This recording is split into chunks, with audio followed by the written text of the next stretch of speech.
মনে রাখবেন, যারা আপনার সামনে অন্যের গসিপ করছে তারাই আবার অন্যের সামনে আপনার গসিপ করছে।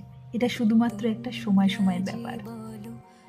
গসিপ মানেই নিরাপত্তাহীনতা। যারা নিজের জীবন নিয়ে ব্যস্ত না, নিজের স্বপ্নকে নিয়ে কাজ করে না, তাদের কাছেই এত সময় থাকে যে তারা অন্যের জীবন নিয়ে পড়ে থাকে। গসিপ সম্পর্ক নষ্ট করে। একটা ভুল কথা বা একটা অতিরঞ্জিত গল্প, সেগুলো আমাদের মধ্যে দূরত্বের সৃষ্টি করে, বই কিছু না।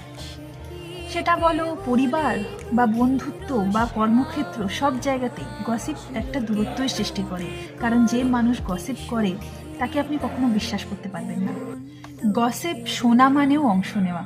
আমরা মাঝে মধ্যে ভাবি যে আমরা তো কিছু অ্যাড অন করলাম না, আমরা তো জাস্ট শুনলাম। কিন্তু চুপ করে শোনাটাতেও অনেক সময় নেগেটিভিটিকে আরও বেশি শক্তি দেয়।